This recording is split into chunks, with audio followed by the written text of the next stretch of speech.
हाँ जी, कल हमने सिंपल हार्मोनिक मोशन समझा था रेफरेंस सर्किल से। फिर से एक बार उसे रिपीट करते हैं। रेफरेंस सर्किल पर point particle P constant angular speed omega से मूव कर रहा है। इस पी से वाई वाई डैश पर एक प्रोजेक्शन डाला, परपेंडिकुलर डाला, और ये परपेंडिकुलर का फुट ऑफ परपेंडिकुलर एन है। ये एन मूव कर रहा है, कहाँ कहाँ कैसे कैसे मूव कर रहा है। ये एन मूव कर रहा है अलोंग वाई वाई डैश पर ये एन मूव कर रहा है। और इस एन के मोशन को हमने देखा था कि ये पीरियोडिक भी है, ऑसिलेटरी भी है, हार्मोनिक भी है, और फिर अल्टीमेटली पता ये लगा था कि इस एन का एक्सीलरेशन डायरेक्टली प्रोपोर्शनल डिस्प्लेसमेंट के और in the direction acting in the direction opposite to the displacement.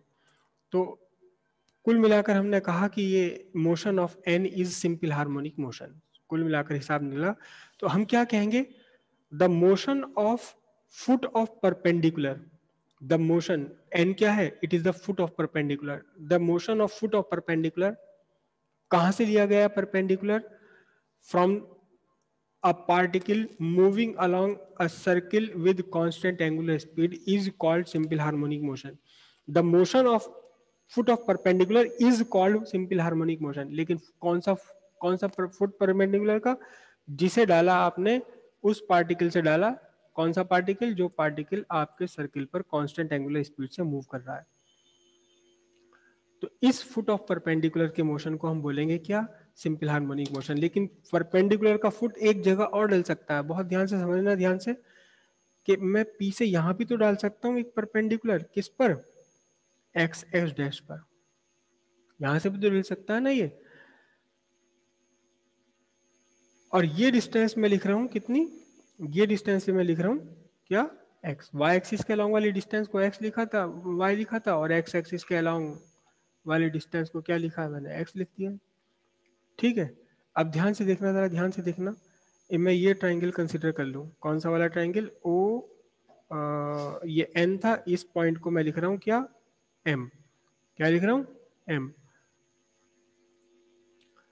तो in triangle O M P या पी एम ओ ट्राइंगल हम ले लें, तो यहां से क्या बनेगा, देखना जरा ध्यान से। यहां से बनेगा cos theta is equal to base O M upon hypotenuse OP.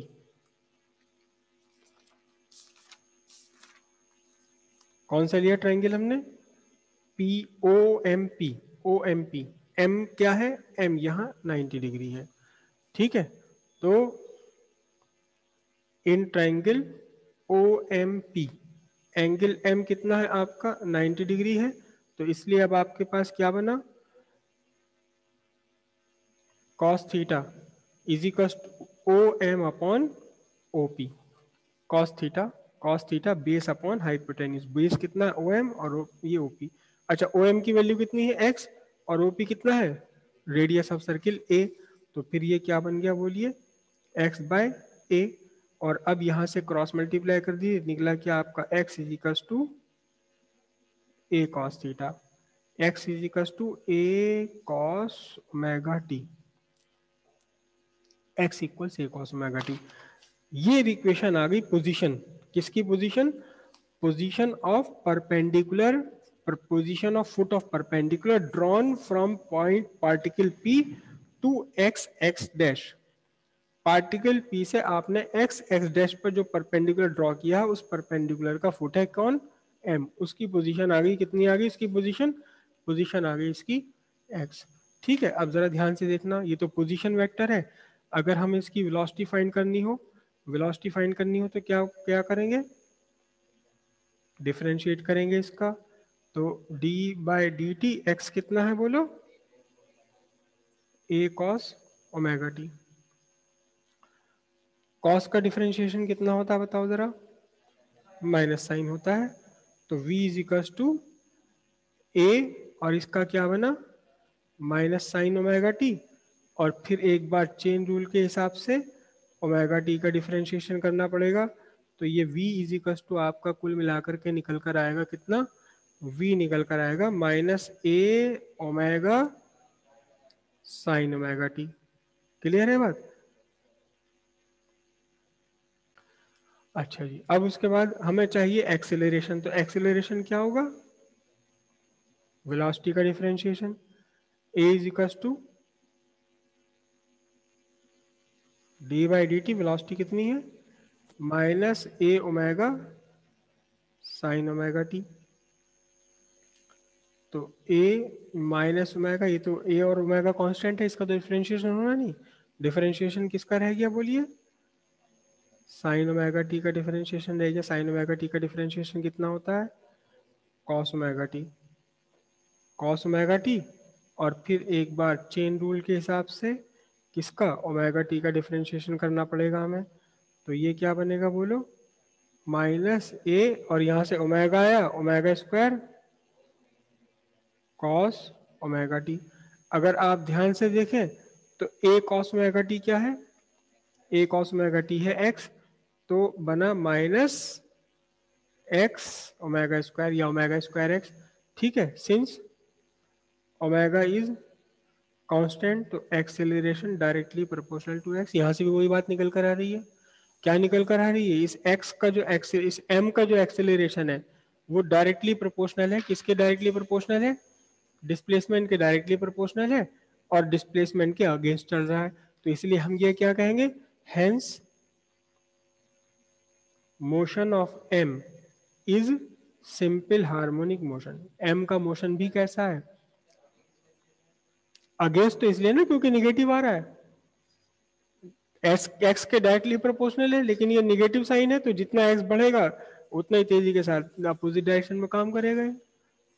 तो इसलिए motion of M is simple harmonic motion. तो दोनों ही से हमारी बात ये क्या निकल कर आई कि एक पार्टिकल है जो सर्किल पर मूव कर रहा है।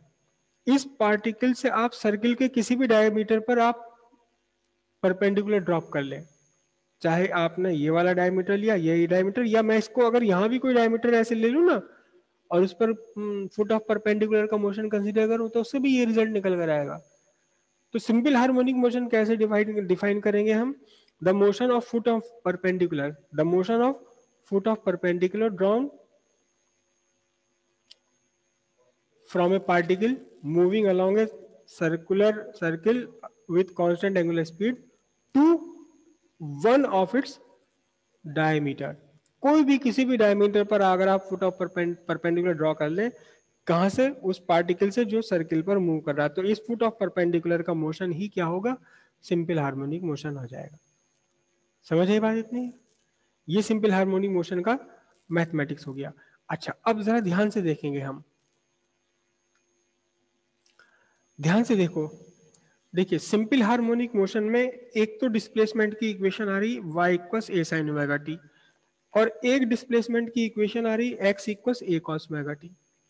यहाँ तो डिस्प्लेसमेंट में आ रहा है कॉस ओमेगा, यहाँ डिस्प्लेसमेंट में आ रहा है साइन।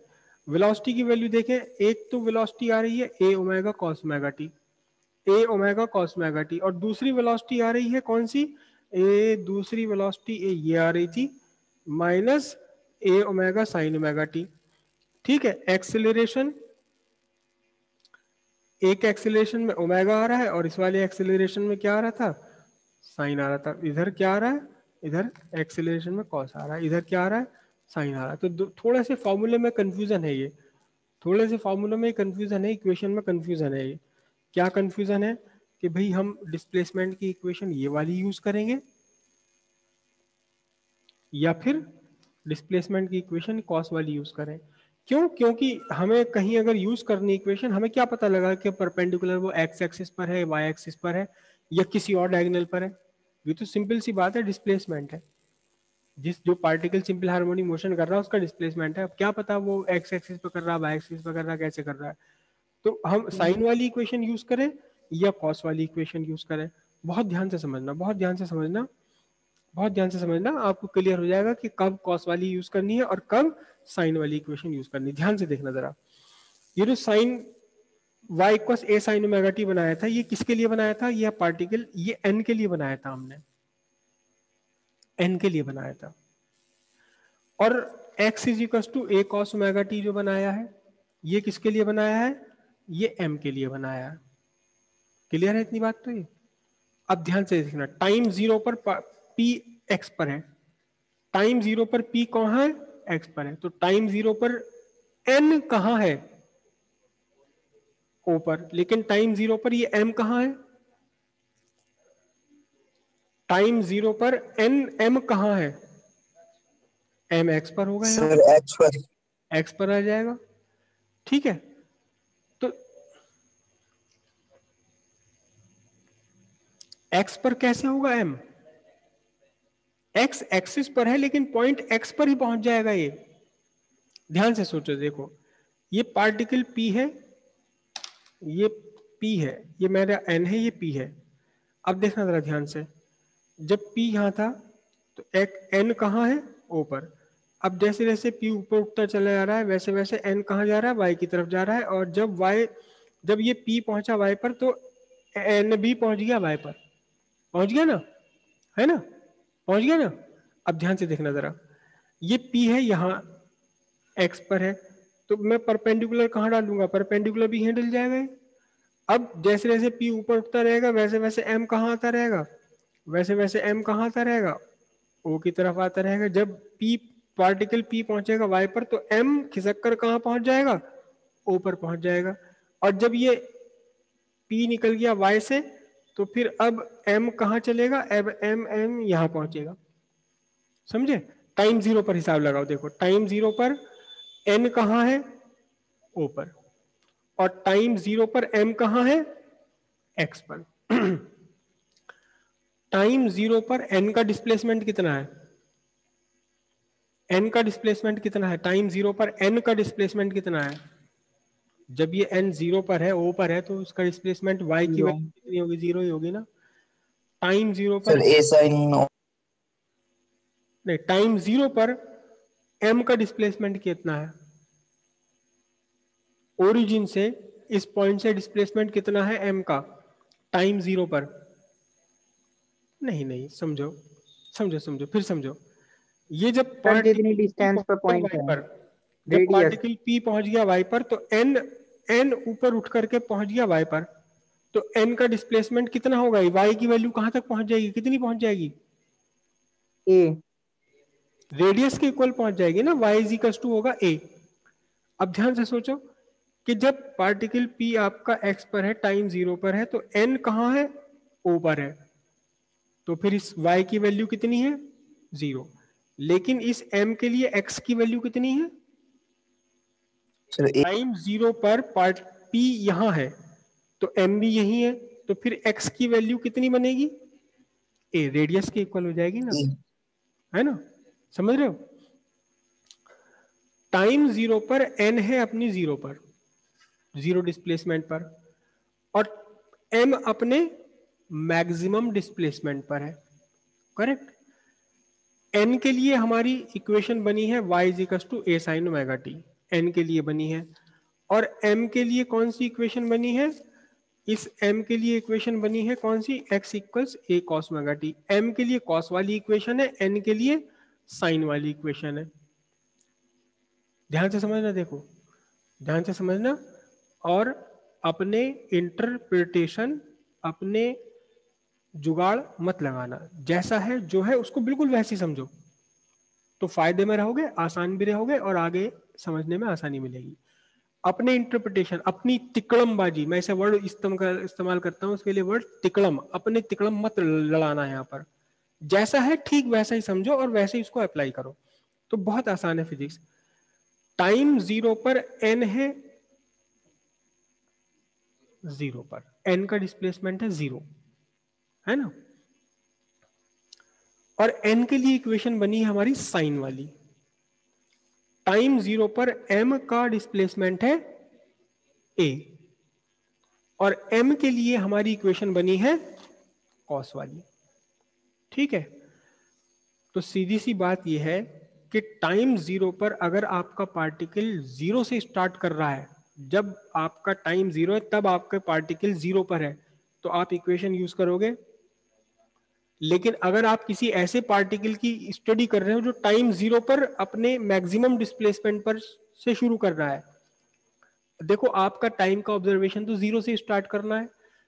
टाइम जब आपने स्टार्ट करा तब आपका पार्टिकल जीरो पर है, तो इक्वेशन यूज करोगे साइन वाली। और m के लिए टाइम 0 पर m कितना है, मैक्सिमम डिस्प्लेसमेंट पर है। आप किसी ऐसे पार्टिकल का ऑब्जर्वेशन कर रहे हो जो टाइम 0 पर कहाँ है, टाइम 0 पर अपनी मैक्सिमम डिस्प्लेसमेंट पर है, तब आप कौन सी इक्वेशन यूज करोगे, कॉस वाली। ये वाली 3 इक्वेशन तब यूज करोगे। ठीक है जी। और इसके लिए एक टेबल आपको बना के दे रखी है, ये टेबल है, displacement, velocity, acceleration, mean position और एक्सट्रीम पोजीशन। मीन पोजीशन कौन सी, पहले चलो थोड़ा सा मीन पोजीशन और एक्सट्रीम पोजीशन समझ लो क्या है। देखिए n है, n इज 0 से y तक जाता है, y से फिर वापस 0 तक आता है, 0 से o it is not 0, it is o से फिर कहाँ जाता है, y डैश पर जाता है, और y डैश से फिर वापस उठकर o पर आ जाता है। n क्या चल रहा है, n ऐसे चल रहा है कि ये गया y तक, फिर यहाँ आया, फिर गया y डैश तक, फिर यहाँ वापस आ गया। तो ये जो o है, this is the mean position, mean position जहां से इसने चलना शुरू करा, जिसके अबाउट ये चल रहा है, o पॉइंट के दोनों तरफ ये चल रहा है, तो o is the mean position. और इधर जो y है, it is called extreme position, y dash भी क्या कहलाएगी, extreme position. y and y dash are extreme positions. किसके लिए है एक्सट्रीम पोजीशंस, ये n के लिए, n के लिए एक्सट्रीम पोजीशन है। तो टाइम 0 पर n कहां है, अपनी मीन पोजीशन पर। अच्छा m की बात देखें, m यहाँ x से यहाँ तक आएगा, वापस जाएगा, फिर जाएगा, फिर जाएगा, फिर जाएगा, ये भी तो o के अबाउट ही चल रहा है, o के दोनों तरफ ही चल रहा है ये भी तो। लेकिन m के लिए x है एक्सट्रीम पोजीशन और x डैश है एक्सट्रीम पोजीशन। तो टाइम 0 पर m जब x पर है तो हम पोजीशन के हिसाब से क्या कहेंगे इसे, टाइम 0 पर ये m x पर है, तब पोजीशन इसकी क्या कही जाएगी, m की पोजीशन क्या कही जाएगी, सर मीन पोजीशन। एक्सट्रीम नहीं extreme position. Sir mean position. नहीं गलत बोल रहे हो। ध्यान से देखो, ध्यान से देखो, जरा ध्यान से देखो। पार्टिकल P यहाँ है, आपने टाइम का ऑब्जर्वेशन स्टार्ट करा, n ये रहा, अब ये चला, यूं चला, यूं चला, ये ऐसे चल रहा है। टाइम 0 पर n यहाँ है, उस पॉइंट पर है जिसके दोनों तरफ ये मूव करता है, तो हम कहेंगे n at time 0, n is at its mean position. Time 0 पर n अपनी मीन पोजीशन पर है। अब ये m है, ये m ऐसे ऐसे मूव कर रहा है, m ऐसे, और टाइम 0 पर यहाँ है, ये टाइम 0 पर m की पोजीशन कहाँ है, x है, ये कहाँ है, ये एक्सट्रीम पोजीशन है। Extreme time position. 0 पर m अपनी एक्सट्रीम पोजीशन पर है, टाइम 0 पर n अपनी मीन पोजीशन पर है। तो अगर आप किसी ऐसे पार्टिकल की स्टडी कर रहे हो जो टाइम 0 पर अपनी मीन पोजीशन पर है, तो आपको इक्वेशंस लगानी पड़ेंगी ये वाली। और अगर किसी ऐसे पार्टिकल की स्टडी कर रहे हो जो टाइम 0 पर कहाँ है, अपनी एक्सट्रीम पोजीशन पर है, तो आपको इक्वेशंस कौन सी वाली लगानी पड़ेंगी, आपको इक्वेशंस लगानी पड़ेंगी कॉस वाली, ये और ये। इसके लिए आपको ये टेबल आपकी बनी हुई है पीडीएफ में।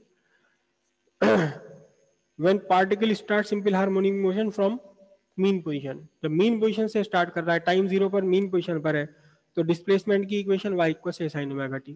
लेकिन जब particle simple harmonic motion start कर रहा है अपनी एक्सट्रीम पोजीशन पर, यानी टाइम 0 पर एक्सट्रीम पोजीशन पर है, तो डिस्प्लेसमेंट इक्वेशन आपकी होगी a cos omega t, cos वाली इक्वेशन होगी। यहाँ तो डिस्प्लेसमेंट चाहे x लिख दो, चाहे y लिख दो, चाहे t लिख दो, चाहे p लिख दो, चाहे कुछ भी लिख दो, उससे कोई फर्क नहीं पड़ता।